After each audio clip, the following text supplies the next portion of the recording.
سبحانك لا علم لنا إلا ما علمتنا إنك أنت العليم الحكيم ربنا زدنا علما وارزقنا فهما اللهم إني نسألك علما نافعا ورزقا واسعا وشفاء من كل داء ربنا آتنا في الدنيا حسنة وفي الآخرة حسنة وقنا عذاب النار وادخلنا الجنة مع الأبرار يا عزيز يا غفار يا رب العالمين وسلام على المرسلين والحمد لله رب العالمين الفاتحة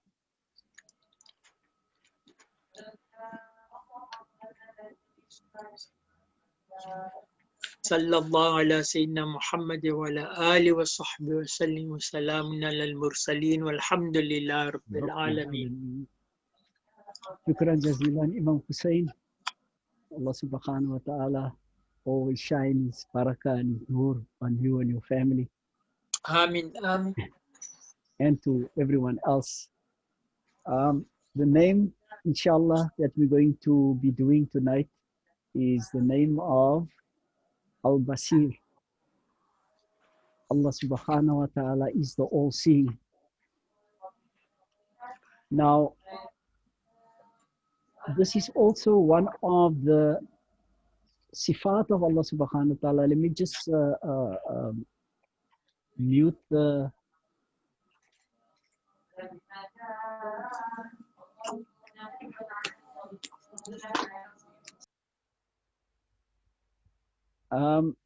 yes, sorry for that.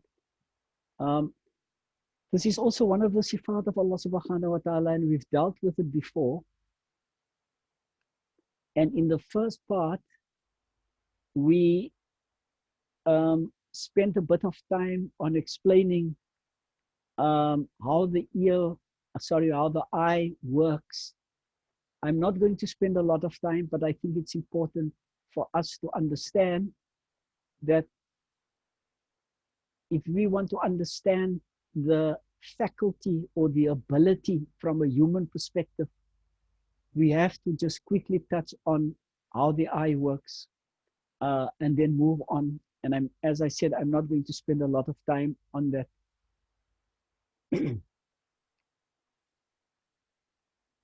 Now, one of the key purposes is for us to use our eyes to recognize the signs of Allah subhanahu wa ta'ala. And Allah subhanahu wa ta'ala makes it quite clear in the Quran that we have to make use of our eyes. In verse 98, and I quote, "Have we not made eyes for him? Have we not made for him two eyes?" The question that is put to us is that, of course, Allah subhanahu wa ta'ala knows, and we know that we have given eyes, we have been given eyes. But there is an implied question here. You've got eyes, why are you not using your eyes? Now, we are obliged to use our eyes to reflect on the greatness of Allah subhanahu wa ta'ala. And the greatness of Allah subhanahu wa ta'ala is to look at creation, because we can't use our eyes to see Allah subhanahu wa ta'ala. No one and nothing can ever see Allah subhanahu wa ta'ala. Allah subhanahu wa ta'ala is not visible to anyone. It doesn't matter how pious they are. Allah subhanahu wa ta'ala is the only one who can see himself. None other can know Allah or see Allah subhanahu wa ta'ala. So if we have to reflect on the greatness of Allah subhanahu wa ta'ala, then the way we use our eyes gives us an opportunity to recognize Allah subhanahu wa ta'ala's greatness by looking at his creation and how Allah had ordered and organized the universe around us, to try and reflect on the things around us, how things work, Because every single thing was created by Allah subhanahu wa ta'ala. Every single thing was created by Allah subhanahu wa ta'ala. So in every single thing, we can see the manifestation of Allah subhanahu wa ta'ala and how Allah subhanahu wa ta'ala made things work and organized it and created those things. And a very interesting verse in the Quran, and I quote, "And we have certainly created for hell, Jahannam, many of the jinn and mankind. They have hearts with which they do not understand.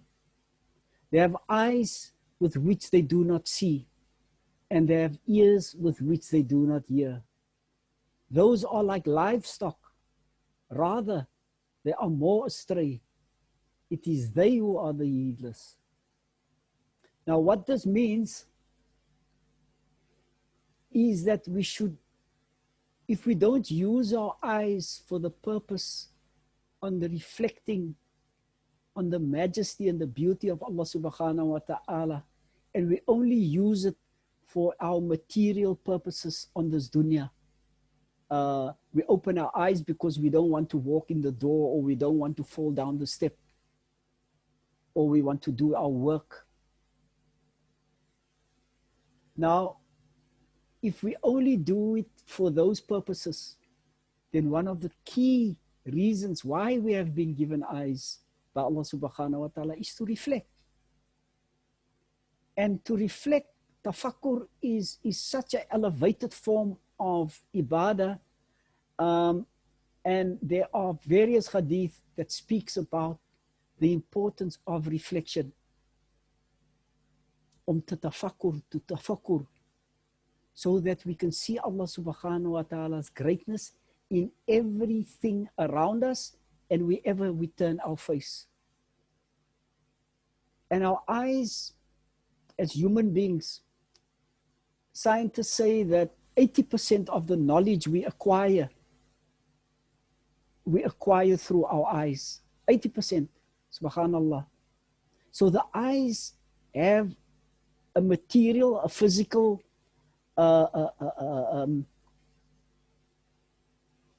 purpose, but the eye should also be used for the purpose to getting to know Allah subhanahu wa ta'ala. And the way we said is to reflect on creation. Because those very eyes that we are talking about are going to be summoned by Allah subhanahu wa ta'ala and going to be questioned. The eyes on its own, the ears on its own, the heart on its own, every single limb, your hands, your body, everything will be questioned. That slave to whom you belonged, that you were part of, what did that slave do to use your hands or your eyes or your ears in that particular way? And that limbs and that organs that form part of our entire body will have no other way but to answer truthfully.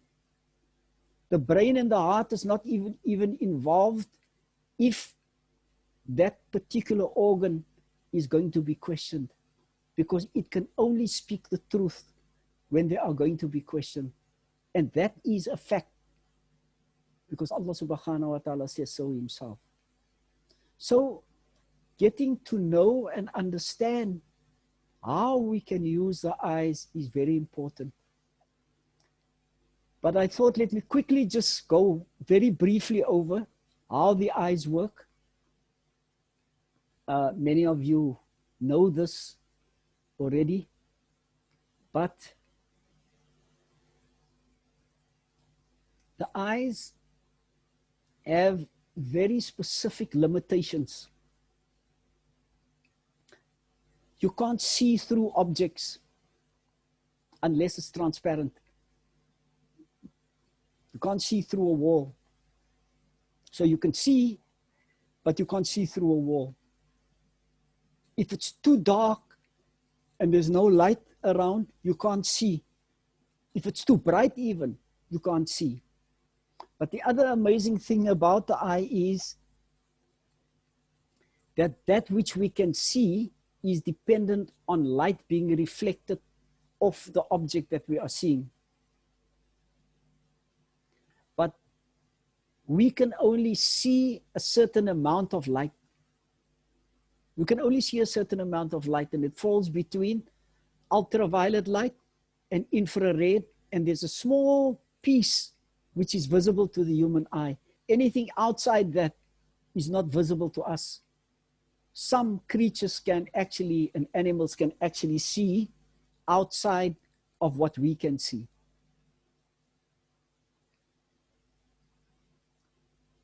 So when light falls on an object, the light is reflected back and comes through the pupil of the eye and falls at the back of the eye is the retina.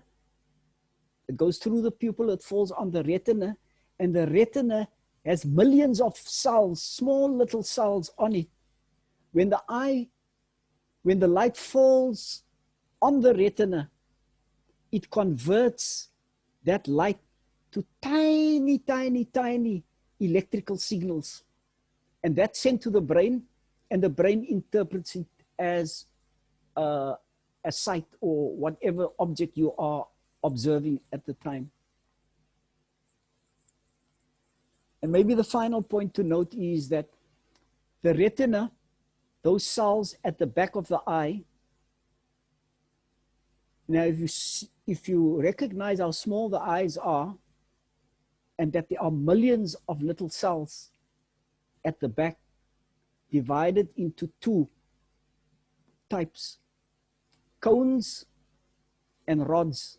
And one of the easy ways of remembering which one is responsible for which is the C, cones, is responsible for the perception of color. And the rods is the cells that's responsible for, so to speak, your black and white image. And you may or may not know this, but there are people who are colorblind. I've actually met people who are not completely colorblind, but one of the colors are missing. And it's strange how people have to operate, because there's only three basic colors: red, green, and blue. So you can imagine if there's no green, then it's only red and blue, everything looks purple. But that's just a piece of throwaway information. But Allah has made this eye such a wonderful organ in the body to give us the perception of sight, without which we would have found it extremely, extremely difficult to actually operate in this world. And just a visual so that you can see how it looks. That the purple ones are the rods and the cones are the orange ones. And there's only about less than half the amount of cones as there are rods. And right at the top you have the blue. I don't know if you can see, it's probably too small for you to see, but that blue piece there is called a fiber optic nerve. That's where we come with this fiber that they're using now for the internet and the cell phones. It's been copied from how the eye operates. It operates on the basis of a cable with small little strands, individual nerves or strands that goes through this cable, and they carry light. So a fiber optic cable, even in the world where we use it for our internet, uses light as a means of transmitting the information from point A to wherever. Subhanallah. So when we find out how the eye works, then we are able to create our material alternative to that. And one of the things that we can use as an example there is that a camera works exactly on the same principle as the eye. They let the light come into the camera, it converts it into electrical impulses, and that electrical impulses is displayed as a picture. Enough said about the eye. So now we have an idea about the physical human eye. Let's move on. Or before I move on, let me pause here and throw it open to the floor. We all know, even children would know, that Allah subhanahu wa ta'ala is all seeing. How does Allah see? How does Allah see? Because that's, if somebody must ask you, can Allah see? You will say, of course Allah can see. Allah's all seeing. Allah sees everything. How does Allah see? How do we know how the human eye works now, but how does Allah see? Let me throw that question open and just hear what the response is to this question. The floor is open.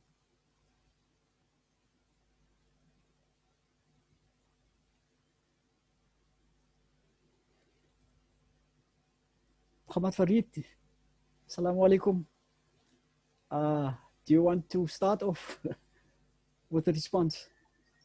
Assalamu alaikum wa rahmatullahi wa barakatuh. Alaikum salam. It's a simple but difficult question. Yes. Okay, we know that Allah does not see with the organ the way we see, because that would mean that Allah would be made up of parts. But in the second part of the question, then how does Allah see us? I don't know how to answer that question, I'll be honest. Alhamdulillah. The first part is a very good answer. Anyone else would like to attempt? Well, it doesn't matter whether we're right or wrong. We're all learning from one another. And if you have a view, it's good to put that view on the table. How does Allah see? If we say Allah is all seeing, how does Allah see? I don't know. Assalamu alaikum.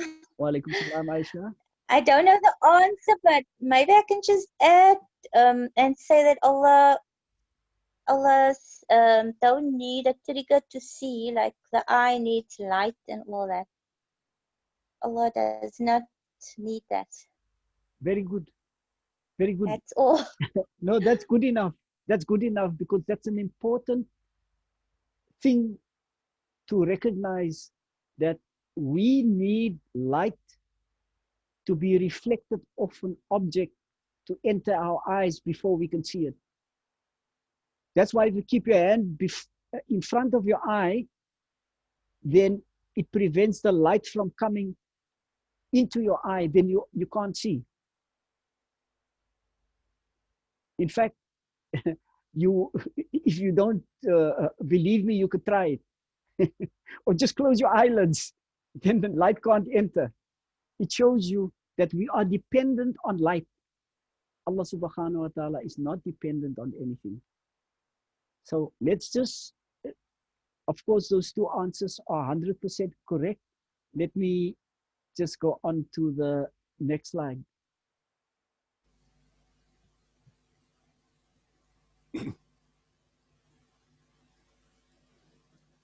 Allah doesn't see with any organ. You don't have this up, no? Let me just.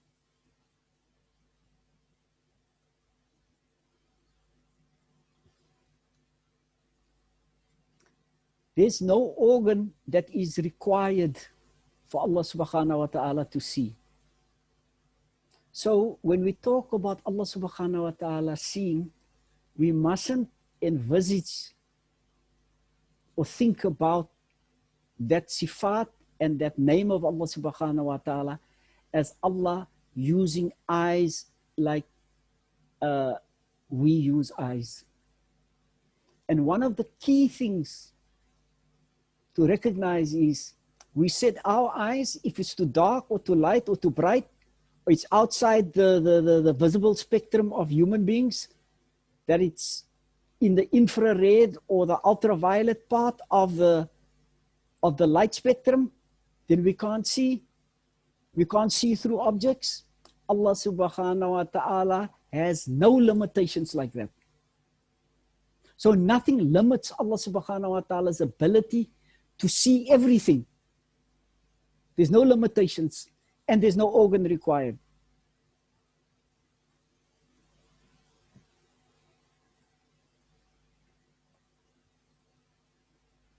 What is so amazing, absolutely subhanallah, if you think of this, you must actually tremble. You must shudder and think, Ya Allah, how great is Allah? When you say Allah is all seeing, it doesn't capture it. You must think that Allah subhanahu wa ta'ala sees every single ant in the entire creation. Every single human being, every tree, every star, every grain of sand, everything. And what is even more amazing is Allah subhanahu wa ta'ala sees everything at the same time. Every single thing at the same time. Subhanallah. We don't even know how big our material universe is. And we've heard, and Allah subhanahu wa ta'ala speaks about the world in plural form. Allah subhanahu wa ta'ala doesn't speak about the world. Allah speaks about the worlds, plural. We don't even know our world. We don't know our world. It's so vast, it can't be measured. We touched on some of this in the previous sessions that we did. Allah subhanahu wa ta'ala sees every single thing in the world at the same time. Subhanallah. Now what is even more amazing is, we'll come, let me touch on that part.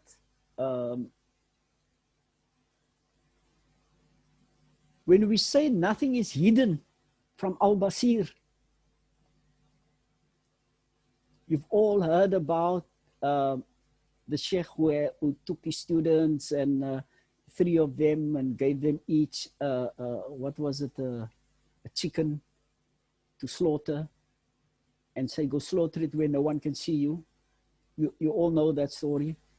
And he came back, he says, there was no place where Allah, I couldn't slaughter because there was no place where Allah couldn't see me. It gives us a good idea that nothing is hidden from Allah subhanahu wa ta'ala. So it doesn't matter how we cover it up, like in a human example, we want to hide it. Nothing can be hidden. Every single thing is visible and known to Allah subhanahu wa ta'ala. Now, I'm going to ask a question very quickly. If you don't have a response, you don't have a response. But if you have a response, give it quickly. If Allah sees everything, the mother is pregnant with a child. The child is not born yet.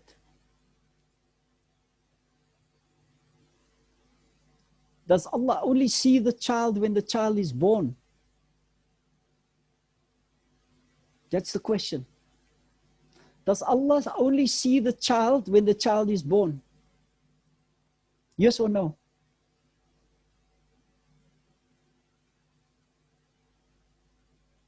No. Why not, Aisha? Because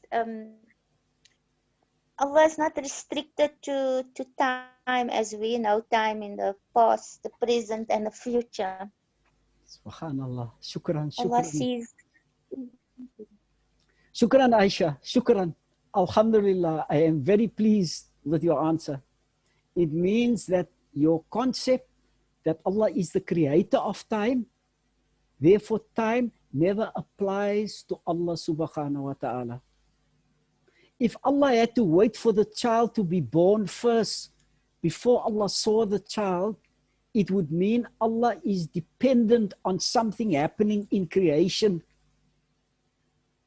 which makes Allah in need, and Allah is never in need. Allah is never in need, ever. So when you think of something like that must happen first, nothing must happen first for Allah to know about it, or to see it, or to hear it.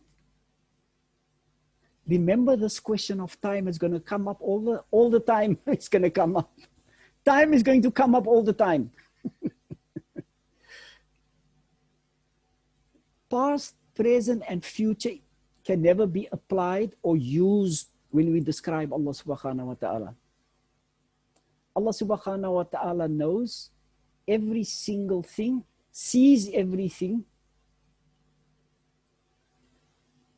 even before that thing came into existence. So an object doesn't have to appear. That's the baby. You want to buy a car. Does Allah see the car that you're going to get 5 years from now? Yes. Allah can describe it for you too. You don't know because you have to wait. Because you are creation, you are in need.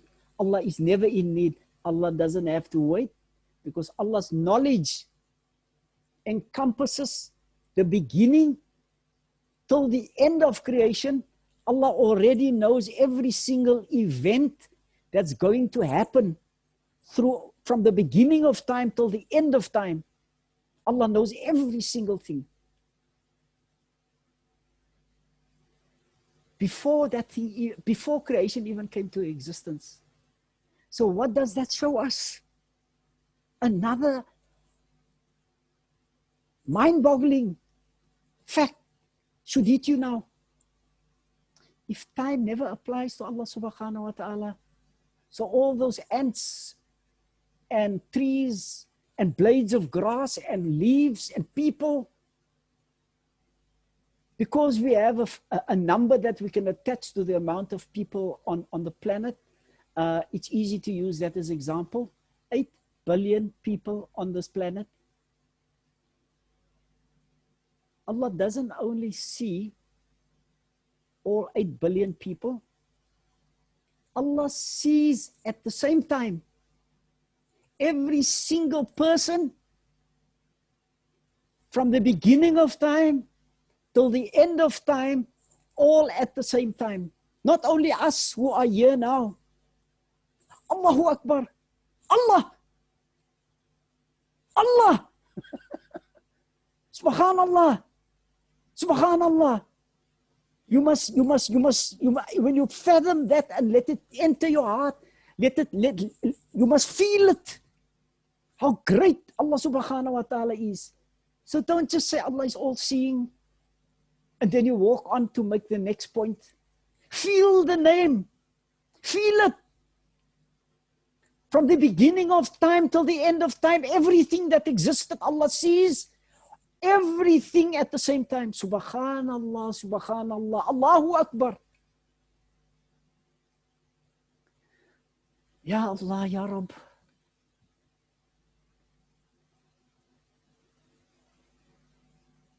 So we said Allah subhanahu wa ta'ala is not limited by how big or how small, or even whether it's visible or not visible. There are things that's not visible to our eyes, but that's part of creation, like the Malaa'ikah, the jinn, and so on. There are things in other worlds that are totally invisible to us. Not only that we can't see, but even if we were in its presence, we wouldn't be able to see because there are different laws that apply to those types of creation and how things operate in the other worlds that Allah subhanahu wa ta'ala created. So whether it's visible or invisible is immaterial. Everything that Allah subhanahu wa ta'ala created, Allah can see. And Allah can see deep inside your brains, your thoughts, and within the deepest, deepest inner recesses of your hearts. We can't hide anything from Allah subhanahu wa ta'ala. Every feeling, every thought, everything is known to Allah subhanahu wa ta'ala. We can't hide anything from Allah. Whether it is a secret that you have tried to cover up and fool yourself about. Remember everything that you feel, that you know, that you want to hide, or whether it's whatever out there, it's known to Allah. Keep that in mind when you reflect on this name. Keep it in mind that everything is known to Allah subhanahu wa ta'ala, including what goes on inside your hearts.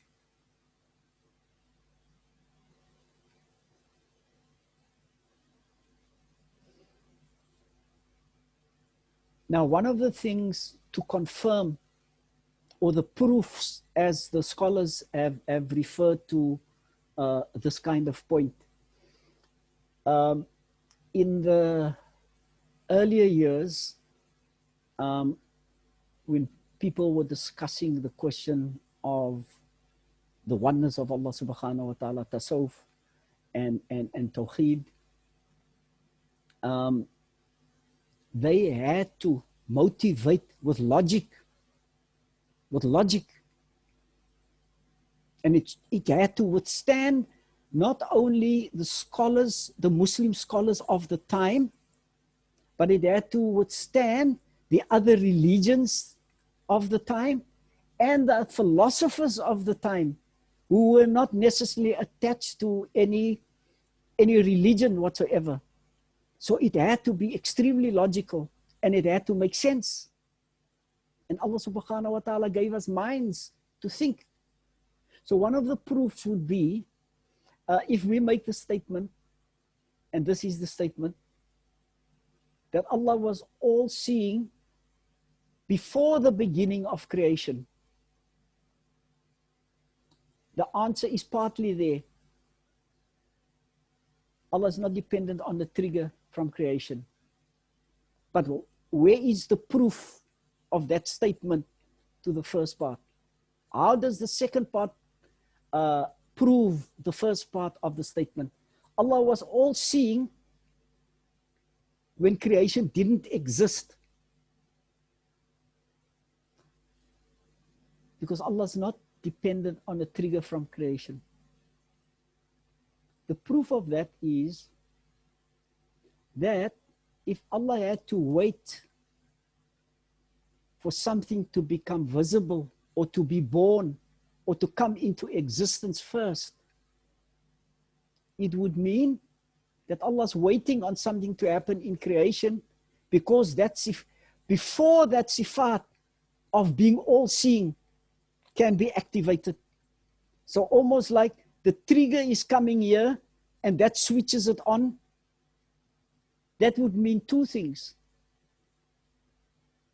The first thing that it would mean is that Allah's dependent, Allah's in need of a trigger to come from creation. And the second thing would be that Allah's not all-seeing yet. If that was true. Allah's not all-seeing yet because Allah's waiting on something to happen, which means that the sifat of being all-seeing is not perfect yet, until all the things that need to happen in creation come into existence. So the perfection or the description, when we refer to the names and the attributes of Allah subhanahu wa ta'ala, there would be a problem with that. And if we say Allah subhanahu wa ta'ala is utterly perfect, nothing is lacking, nothing can ever be added or subtracted to Allah subhanahu wa ta'ala's perfection, then clearly that cannot be. It must then demonstrate that whether creation exists or not exists, Allah is all-seeing, and His perfection is as it was before anything was created, and it is now, and it will be forever. I don't know if that point is coming through clearly.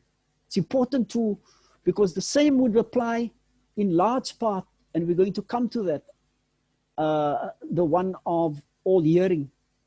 In the same way, the same proof can be applied. The same proof can be applied to Allah's knowledge. The same proof can be applied to Allah's power. In fact, many of the things that we are learning when we are talking about one sifat can be taken and applied to many of the other sifat. But we must understand it properly. If we understand it properly, it's easy to apply it wherever else. Can I move on? Allahu Akbar. Subhanallah.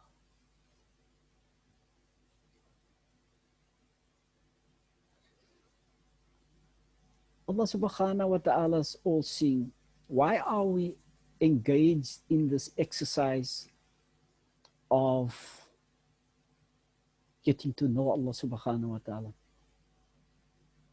Yes, we are commanded to worship and to know Allah. We understand that. But what is the purpose? Why are we doing this? We are doing this not because we want knowledge only. We want to understand, but the understanding has another leg to it. We must take that understanding and turn it into something that we can act on, so that that understanding can make us better people. Allah doesn't need our worship, because Allah's perfection is utter and total. Nothing can be added.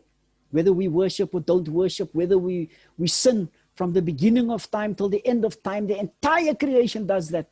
Allah is totally unaffected by that, because Allah is Allah. Allah is never in need. So why do we reflect on these names? Why do we reflect on the names? I'm putting the question out there. Why are we spending the time to find out about the different sifat? Why? I'm throwing the floor open now for some more responses. Sidi Marwan, Muhammad Fasih.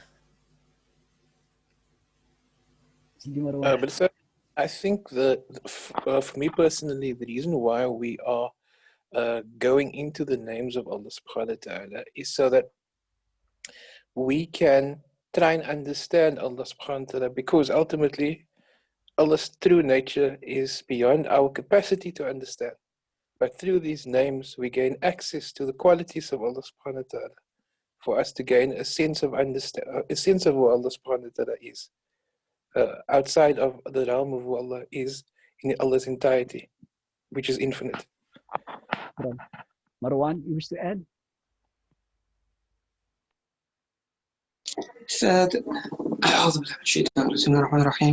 Why do we reflect on the names, Salie, is because we have a need to know Allah. And also, we need Allah. And I think that is basically it, Salie, to know Allah and to know whom we are a slave to, who we should pray to, etc., etc. Salie. Okay. Shukran. Anyone else wish to add to that?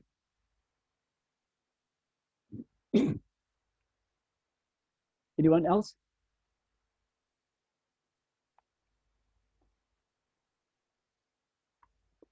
Farid, you want to say something? Okay. If Allah doesn't need our ibadah, try and make that point clear in your own minds and your hearts. Allah doesn't need our ibadah. We are not doing ibadah for Allah subhanahu wa ta'ala. Who are we doing it for then if we are not doing it for Allah? We are doing it for ourselves. Now, how do we benefit? Getting to know Allah? Yes, that's a very important part. But the second part is to extract your understanding now of that knowledge you have of Allah's sifat and Allah's names, to take some of that and change your lives based on this new understanding to become better people. How we are towards people is going to determine whether we are going to make the grade or not. Because if we are not behaving correctly towards other people, then Allah subhanahu wa ta'ala is not really, Allah is not in need of our worship. Our worship is supposed to make us better people towards Allah, yes, so that we give Allah His due and we recognize He's our Rabb, our Creator. But it should also, in turn, lead to us becoming better people, inshallah. Let's go on to the... Can I also add to that? Yes, please do, Aisha. I would say, why would I want to study Tawhid is to become a better worshipper, to become a more sincere worshipper. Knowing my Creator better will make me more sincere in my worship. Alhamdulillah, yes. But I think that is where we normally stop. We normally stop there because we see worship as our relationship with Allah subhanahu wa ta'ala, and we don't realize that Allah subhanahu wa ta'ala is not in need of that worship. Making us better people should bring about certain actions in our lives that makes us better people. And some of it is so simple. It's not complicated stuff. But we don't realize that that is an extremely high form of worship. Let me illustrate it now. When we say emulate means to copy.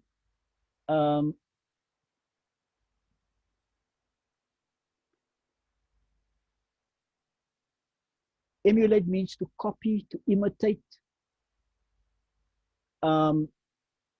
this name of Al Basir.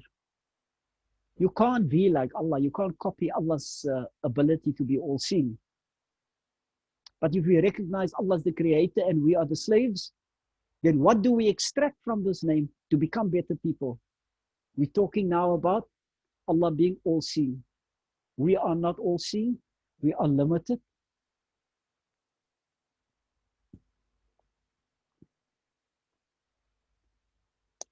One of the big problems is the way people are dressed these days.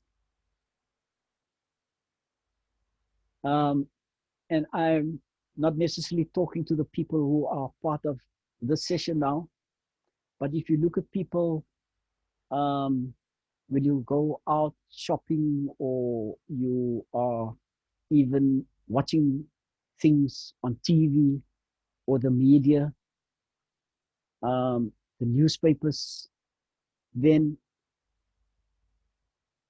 there's no decency in the way people are dressed. And with the summer coming on now, it's going to get worse.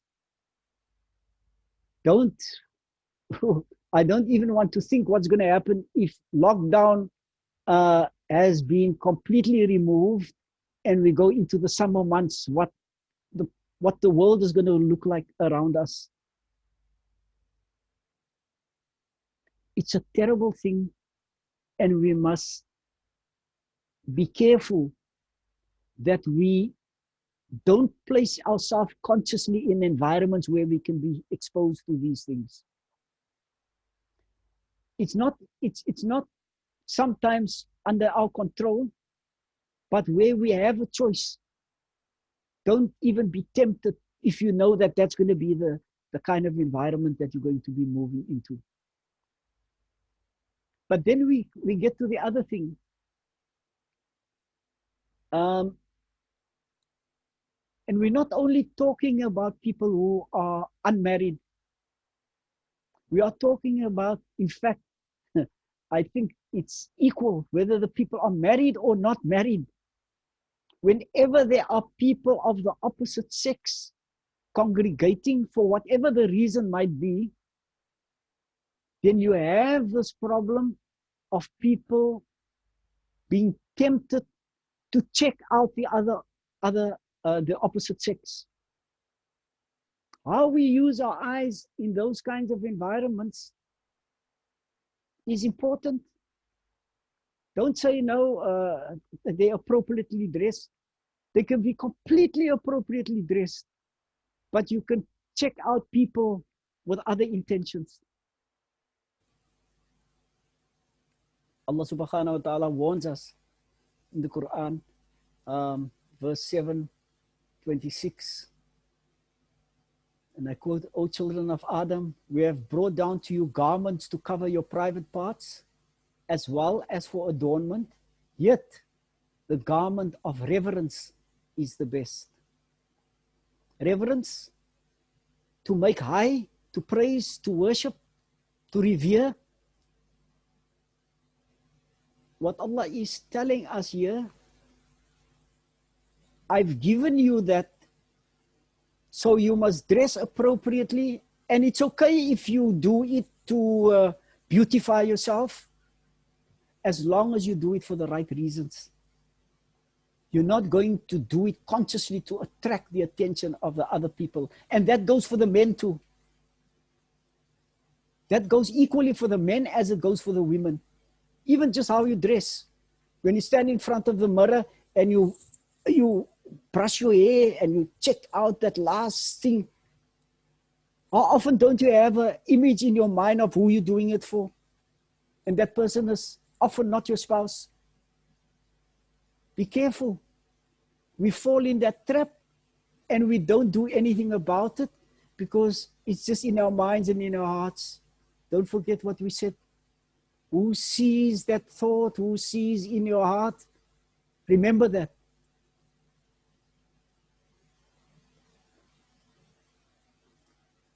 Imam Ghazali radiallahu anh says that the people who lower and control their gaze will be rewarded with the sweetness of worship. Subhanallah. Don't we all long for that? That when we make ibadah, that we get that sweetness. We all long for that.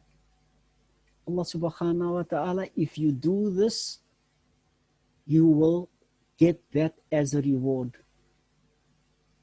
You will get that as a reward, the sweetness of worship. But it's something that's going to come with effort. And maybe, can I be honest with you, that the first time I went for Hajj, I asked Allah subhanahu wa ta'ala, I pleaded with Allah. I asked Allah, oh ya Allah, let me overcome this of being like at a tennis match, looking from one side to the other. That I must control my gaze. With a bit of effort, Allah subhanahu wa ta'ala has helped me. I mean, there are times when I fall in the trap. But if you ask Allah and you make effort, if you come to Allah walking, Allah comes to you running. Just show that you are eager to do something about it.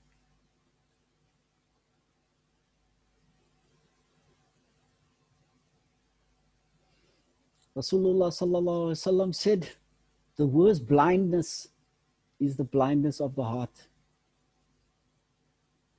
The worst blindness is the blindness of the heart. What does that mean?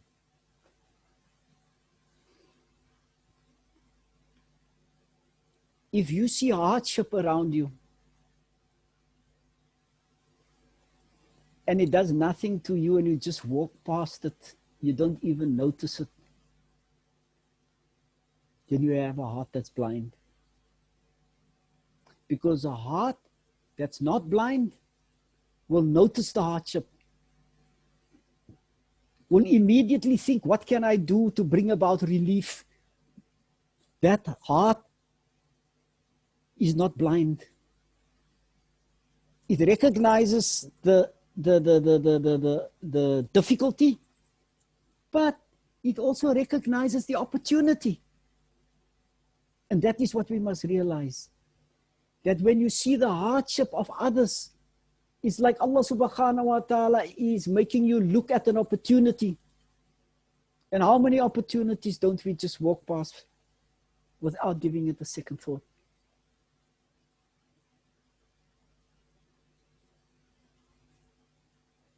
Now, if you want to test your heart or ask what kind of heart you have, you can just use this formula. Even if you are unable to assist, and we can't assist everyone, it's impossible for one person to solve all the hardship and the difficulties and the problems of the world. It's impossible. And that's one of the answers that the people who are blind, who have blind hearts, they give that answer. Yeah, but we can't solve everyone's problem. Even if I solve this person's problem, there's so many others, so I'm not going to do anything.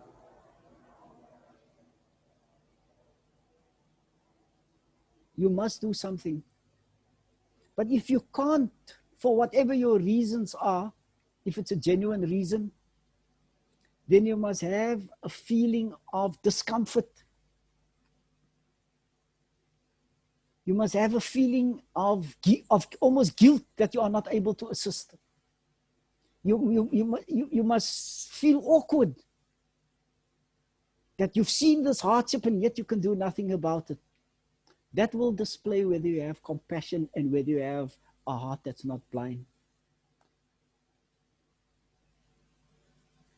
And the other area is, we're talking about using our eyesight to improve our lives.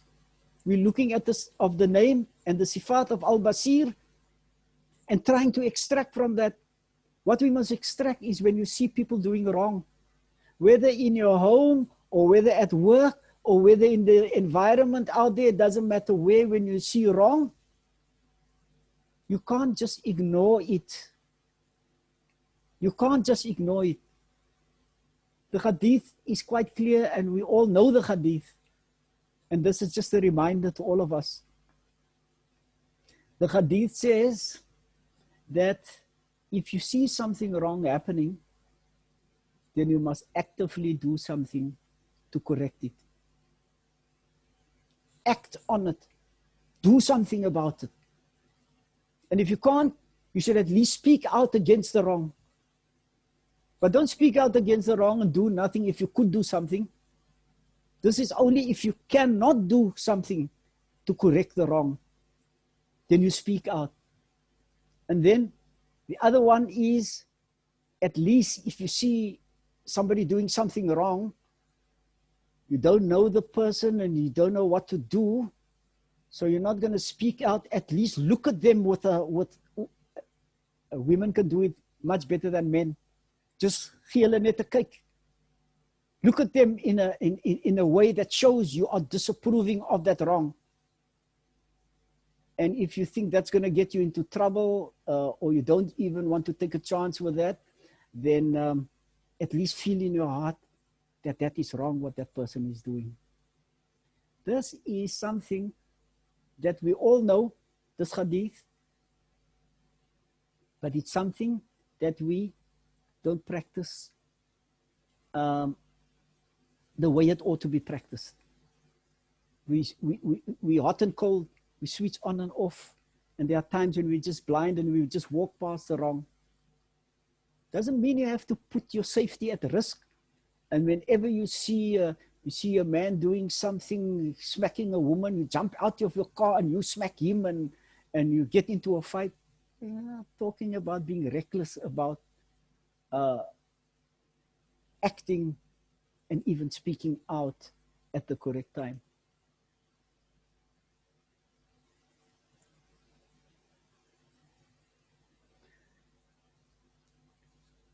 Let me just see if how much time we got left.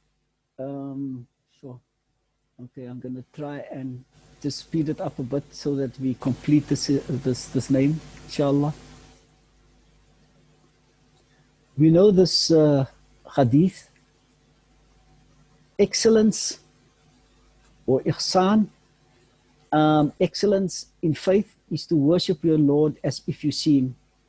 And though you do not see him, know that he sees you. This hadith should actually have a new meaning for us. Don't just say, you know, hadith, I've heard that hadith. I know this hadith. Yes, we know, everyone knows this hadith. But what are we doing about it? Excellence in faith doesn't only speak to how we practice our deen when we're in the masjid. How much salah and fast and zakah. Not only that. Yes, everything we do as Muslims, we should try and be the best that we can. Not in a boastful, arrogant way, where you compete with people for position and power to be the best. That's the nafs. We're talking about when Allah has given you certain abilities, you must use those abilities to the utmost. You must strive for excellence in every single thing that you do. Strive to be excellent at what you're doing. Even if you're a sports person, a pool player or a soccer player or a chess player or whatever sport, or an artist, as long as what you are doing is acceptable as far as the deen is concerned, you try and excel at that and be the best that you can. That, and by developing that quality in everything that you do, is what is required. Now, let me just say, that's at that level. So now you're at work, that's fine. You try and do your best. But what about at home? Look how we fall down here on this one. All of us. Not so much the women, but more the men. Look how we fall down. You go to the bathroom, you finish, you hang the towel falls down, you walk out. Huh? You walk out, you saw the towel, you didn't put it on properly on the towel rack, and as you walked out, it fell down and you just walk on. Somebody else can pick it up. Or you're so used to brushing your teeth and just leaving your toothbrush there. Or sometimes you put the toothbrush back, but you never put the top of the toothpaste back. I must be honest, I'm often guilty of that. What I'm trying to say is that, so now your wife asks you, the wife asks the husband, can you just help me? We're running late. Can you just sweep out the kitchen? So now you sweep out, but you just sweep out all the obvious dirt without putting in that extra effort to go in every corner and to sweep properly and do a proper job, even of the sweeping of the kitchen. Or when they ask you to do the dishes, make sure that there's no marks. As if you are doing it for Allah. That this is your best, you're presenting it to Allah. Shine the dishes, make sure you've taken off all the dirt and put in that extra effort. Don't just do it in a by-the-way way. Then we're losing out on implementing a practical way of becoming better people. Because we are not expected to be ordinary as Muslims. We are expected to excel in everything that we do. It's frowned upon to be by the way and very lax about what we do. Because Allah subhanahu wa ta'ala is going to question all of us, not only with our intellect. I've given you so much brains. Remember what's going to happen? Your brain is going to speak. Oh, Ya Allah, you gave all this ability to my owner, the person to whom this brain belongs, but he never used me for the right purposes.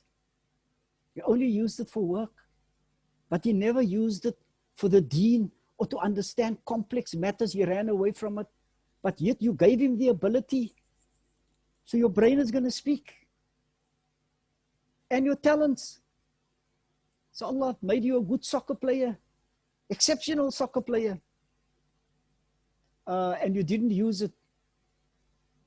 Or whatever else, ability or talents, everything that you've been given, every single thing that we are given, Allah subhanahu wa ta'ala is going to put that up as the next item for discussion. And you must explain why you either used, misused, or abused or wasted that talent or ability or that blessing that Allah subhanahu wa ta'ala gave you.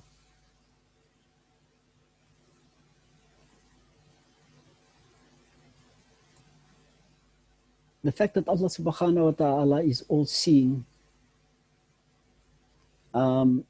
is something that we know.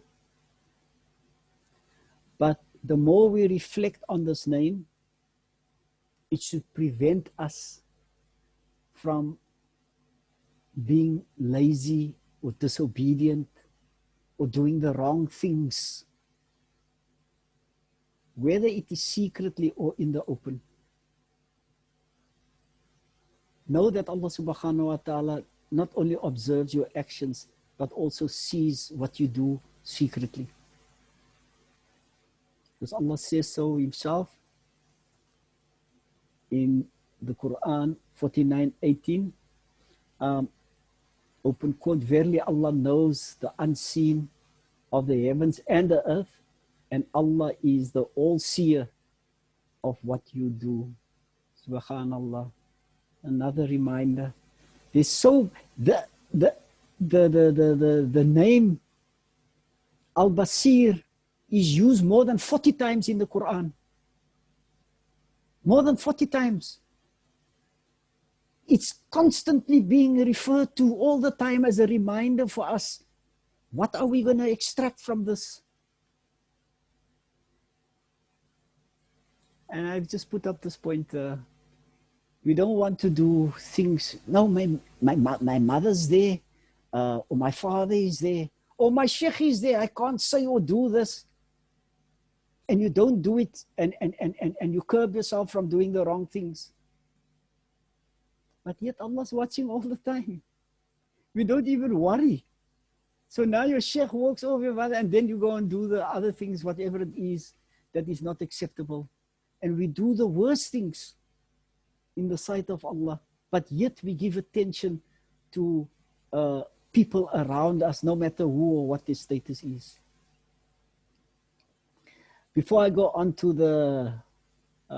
these are some of the practical ways that we can implement this name in our lives. And before I go on to the advice of Sheikh, let me just pause there and just hear if there's any final comment that anyone wish to make. And then we'll go over to the advice of Sheikh, inshallah.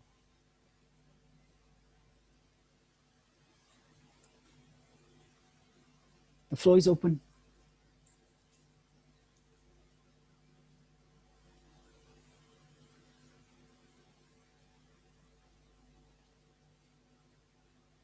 Okay, let's move on to the advice of Sheikh, inshallah.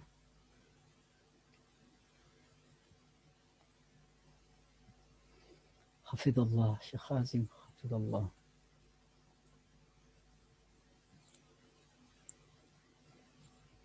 الله أكبر. Sheikh says in his book, The Grand Names of Allah, if we guard our limbs from disobedience, then we will enjoy the favor of Al Basir's protection and gain his divine pleasure. What can I say? You will become one of the favored people of Allah subhanahu wa ta'ala if you guard consciously your limbs and your organs and your whatever you do with your body. If you guard it from disobeying Allah subhanahu wa ta'ala. If you do that, you will be under Allah subhanahu wa ta'ala's protection with the barakah of this name. Now, how does Allah subhanahu wa ta'ala protect us? I mentioned the name, we did the name, As-Salam. Allah can protect you in one of two ways. The first way that Allah can do it is to remove things that can be harmful to you. Remove it from affecting you. Eliminate it. Just dispose of it. So you are free from that, the threats of whatever it is that could have harmed you. That's one of the ways. The other way that Allah subhanahu wa ta'ala can protect you is by putting a shield around you. That, yes, all those other threats and forces that are harmful to you are still there, but Allah puts a shield to block it from affecting you. So that's one of the ways that we will gain the pleasure of Allah subhanahu wa ta'ala. This is now at the end of the session, and this would have required a lot more explanation. But our Sheikh Khazim Hafidullah, may Allah be pleased with him, the one who continuously recites the name of Al Basir, not just once, you have to continuously do it. It's part of what you've adopted as a regular thing that you will do. And it's not a lot. 100 times you recite the name of Al Basir. Ya Basir, Ya Basir, Ya Basir. 100 times, every time after the Salah of Jummah. Then Sheikh says that you will be granted inner sight. Inner sight, Basira. What is this inner sight?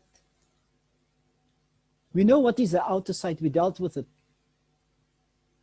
But the outer sight, the physical sight, gives us an idea that inner sight is something else. Inner sight means that the limitations that we spoke about, you can't see through walls, you can't see further than a certain distance, you can't see in darkness, you can't see in the ghaib. Those things don't apply anymore. You've got inner sight. There are several examples of the awliya, several, where people have been granted inner sight that transcends, goes above, breaks, shatters the material limitations of the world. And those laws that apply to you in your material form doesn't apply when Allah subhanahu wa ta'ala gives you this inner sight. Subhanallah.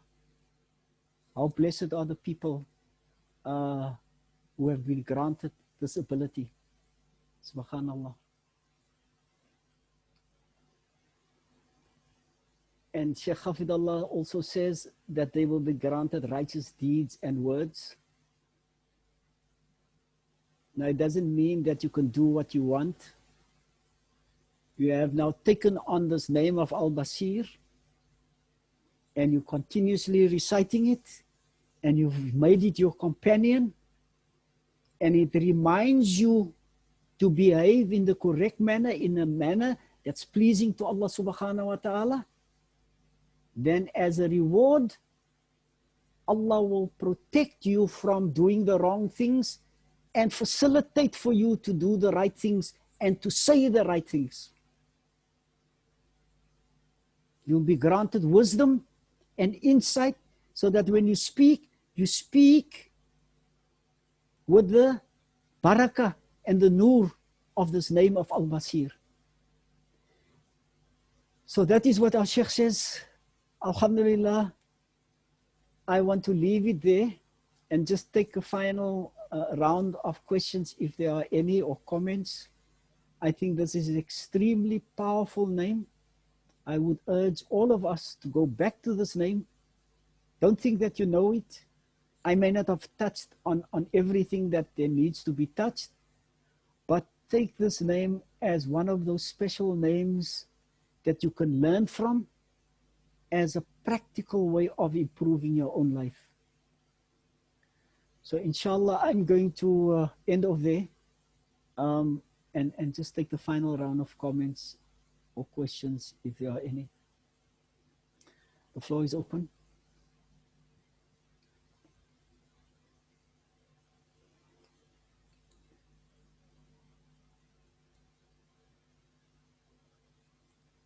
Kamila, you don't want, is there anything you wish to say or ask?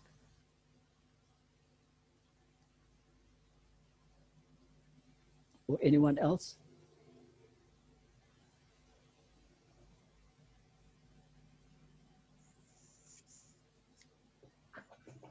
Salam, Salie. Alaikum salam. Based on what we learned tonight, was reflecting on the name and thinking of how incorrect it is that our relationship with Allah is sometime, or as we've seen it before, only through worship. So our relationship with Allah is only, the way we see it, as only as when we recite Quran, or when we make dhikr, or when we worship. Why isn't our relationship only as well when we stand up, when we move, when we lift our hand? Why aren't we conscious about Allah when we're not engaged in the ritual forms of worship? And how incorrect this is, that yes, Allah is all seeing, and that's how we should emulate that, and we should also be observant and conscious of Allah all the time, that He is watching us with every movement that we make. The simple example that Manie made of just dropping the towel on the floor and then just leaving it there. What type of bad character does that? What type of purpose is that? What God are you worshipping if your salah does that to you? So in that form, inshallah. And I was also thinking in terms of worshipping and making salah, and if we're not making it for Allah and we're making it to improve ourselves, then why don't we hasten towards it? Why are we neglectful in that form? Because it's only for the benefit of ourselves. Subhanallah. Subhanallah. Shukran very much for that input. Is there anyone else? Muhammad Fasir?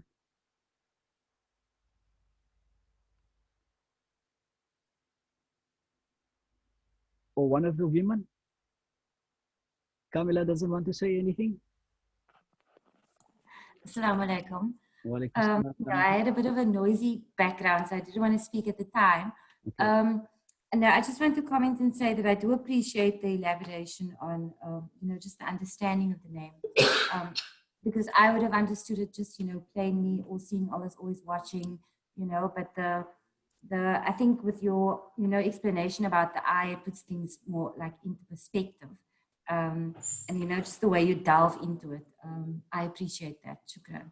Shukran, Kamila. I get a lot of insight out of it. Alhamdulillah. Muhammad Fasir?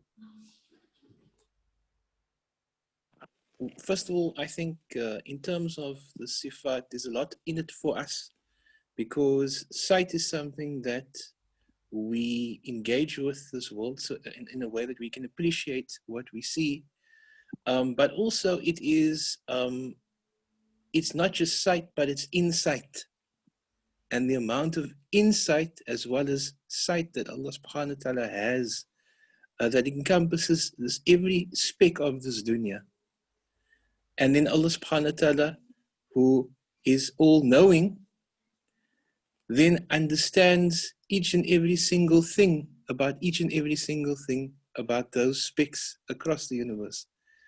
It makes one feel so small, not only in this dunya, but in the sight of Allah subhanahu wa ta'ala, when we understand how great Allah is and how honored Allah has made us to be able to emulate His divine characteristics in our small way. SubhanAllah. Allah. Shukran. Any other comment? Salie, just the two comments I'd like to just highlight is the, which I liked the most was the control of the gaze, Salie. That seems to be quite a big problem. Would we include that gaze to TV as well? Because do I just close my eyes when some of the scenes come up that I'm not supposed to see? What do you recommend we do there, Salie? You're putting me on the spot. These days, it doesn't matter what you're watching. Die goed glip so voor jou oor verby. Voor jy weet, then it's there. As long as you, I think the first thing to start, my advice would be, is first to identify that that is a problem in yourself. Because some people don't only switch off, they look for that. Start by not looking for that. I'm now going to be very practical.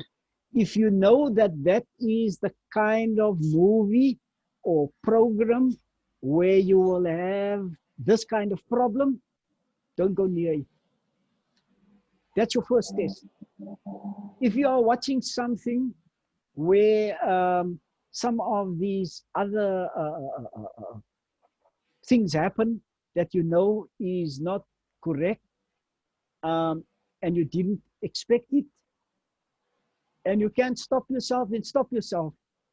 If you can't stop yourself, or fast forward, but don't just be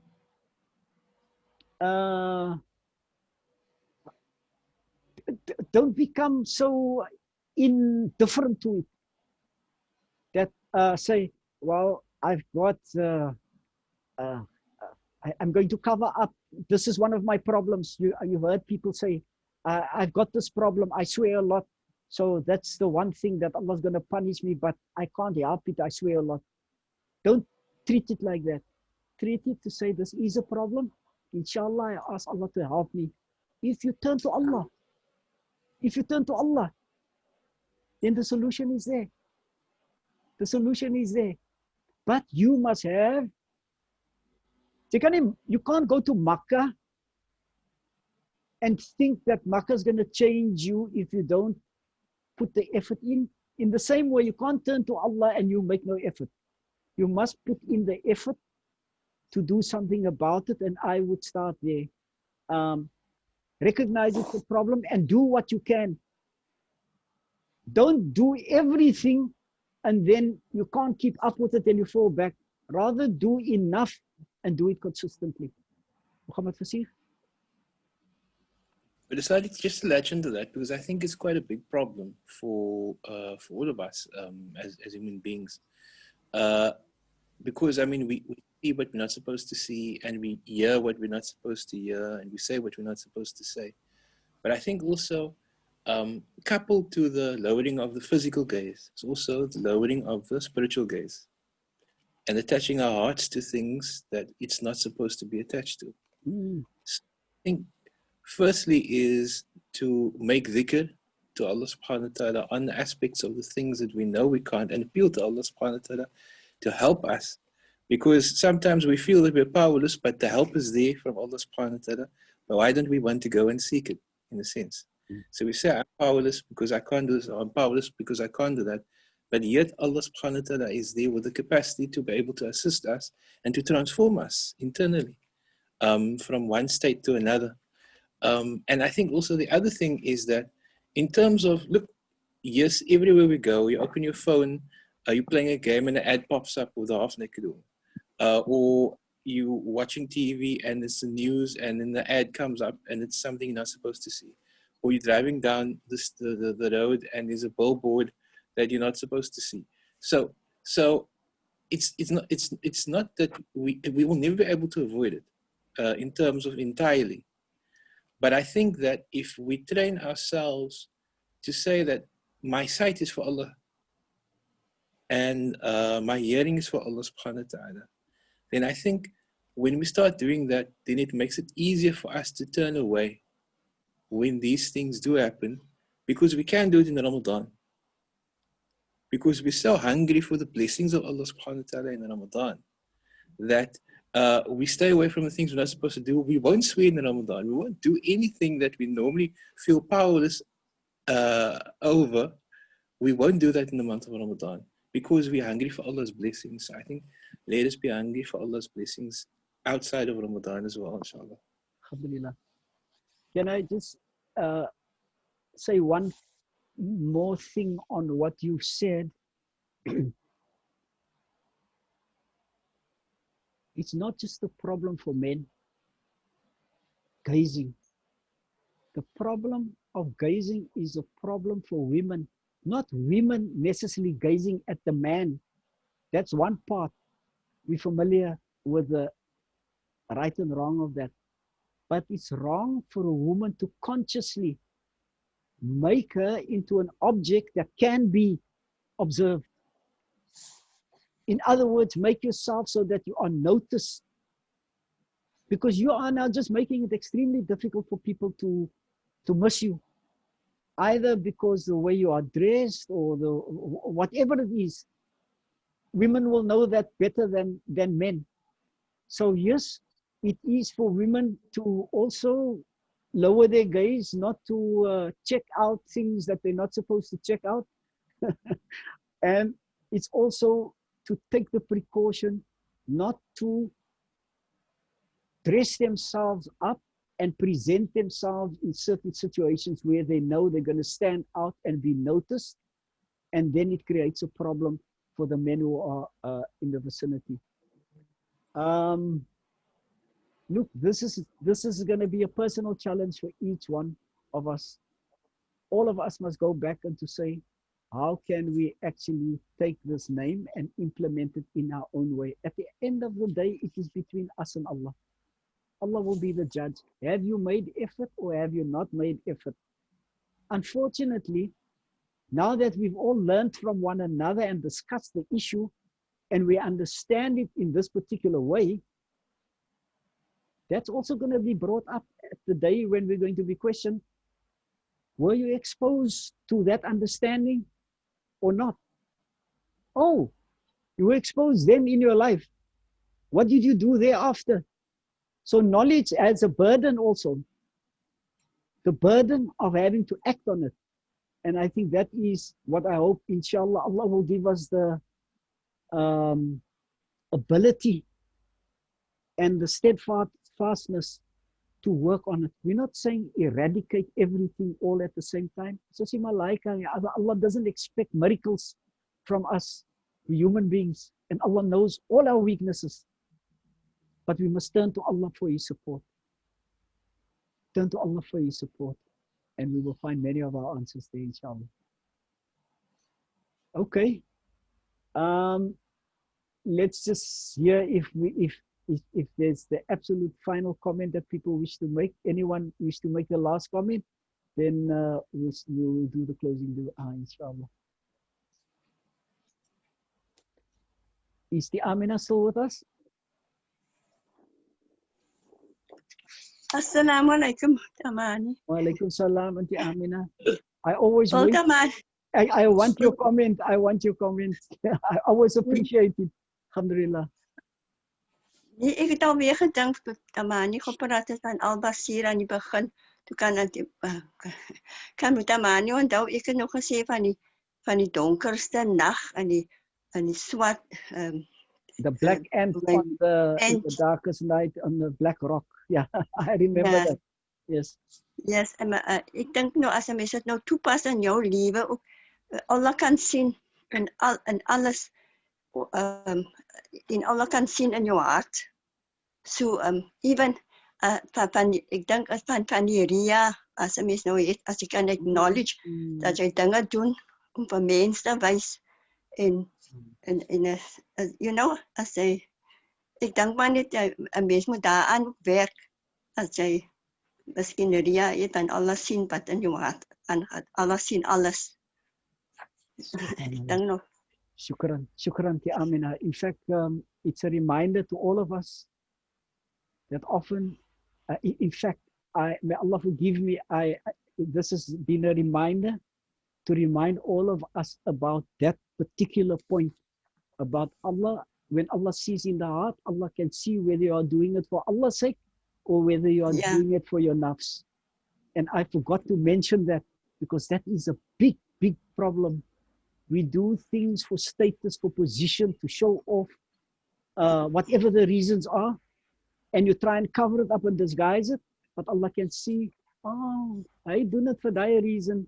Ja, hy wil gewoon wees, of even met Bachara ook, met, you know, hy wil gewoon wees. You know, and it's all about your intention also. Yes. Renew your intention as jy, you know, elke keer as jy wil iets wil verbeter in jou karakter en Allah se name gebruik en so. That's why my naam is my favorite name wat ek altyd, wat Hussein altyd sal sê, is prepare weer with thankfulness, gratefulness and sabr. Alhamdulillah. Ek is nie worry nie. Don't, in fact, you've got the gift because you've in effect practically attached yourself to a name already. Whether it is been done in the way that it's prescribed or not, you are trying to remind yourself and us every time, and we appreciate that. Shukran ti Amina. I think don't let us forget about this last point about ostentation. Ostentation, showing, doing it for show. The moment you do it for show, then it is not for Allah, and Allah can see. Shukran for that reminder.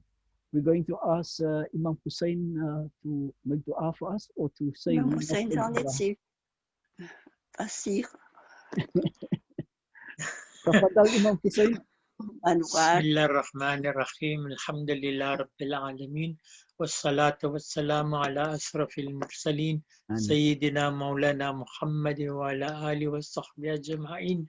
اللهم ارحمنا ارحم والدينا ارحم أولادنا ارحم أقربائنا ارحم أصدقائنا وارحم إخواننا في الله واشف مرضانا وارحم موتانا وارحم أمة محمد صلى الله عليه وسلم. ربنا تقبل منا بسر سورة الفاتحة. بسم الله الرحمن الرحيم. الحمد لله رب العالمين الرحمن الرحيم مالك يوم الدين إياك نعبد وإياك نستعين اهدنا الصراط المستقيم صراط الذين أنعمت عليهم غير المغضوب عليهم ولا الضالين آمين. إن الله وملائكته يصلون على النبي يا أيها الذين آمنوا صلوا عليه وسلموا تسليما. اللهم صل وسلم وبارك على سيدنا محمد وعلى آله عدد كمال الله وكما يليق بكماله. اللهم صل وسلم وبارك على أسعدنا محمد وعلى آله عدد كمال الله وكما يليق بكماله. اللهم صل وسلم وبارك على نور الهدى محمد وعلى آله عدد كمال الله وكما يليق بكماله. جزا الله عنا سيدنا محمد ما هو أهله. جزا الله عنا سيدنا محمد ما هو أهله. جزا الله عنا سيدنا محمد ما هو أهله. سبحان ربك رب العزة عما يصفون وسلام على المرسلين والحمد لله رب العالمين. شكرا Salie. Shukran Imam Hussein. Kyk mooi na die Amina. En die Amina moet mooi kyk na Imam Hussein. You're a very special couple. All of us, may Allah subhanahu wa ta'ala look after you and all of us. Inshallah, His Noor and Barakah and knowledge on all of us. The next name we're going to do, just so that we're all aware of what it is also one of the names that we've done as a sifat of Allah subhanahu wa ta'ala, Al-Qadir. Go over what we've done so that the foundation on which we're going to build and maybe expand makes it easier, inshallah. Shukran to everyone. And we hope to see you, inshallah, with the next session. Shukran very much. Wednesday night the same time. Yeah, Inshallah. inshallah. Shukran. Shukran. Assalamu alaikum wa rahmatullahi wa barakatuh. Wa alaikum assalam wa rahmatullahi wa barakatuh. Assalamu alaikum. Wa alaikum salam. Assalamu alaikum wa rahmatullahi wa barakatuh. Alaikum salam wa Waalaikumsalam. Nukatik biasip tamani. Assalamu alaikum. Tamani. Shukran. Shukran ti Amina. Assalamu alaikum. Hadi sip Salie Manie. Baki Salie. Minsan tayo may kasi Manie Salie. So lang as Allah pamakin. Salamat di kaya.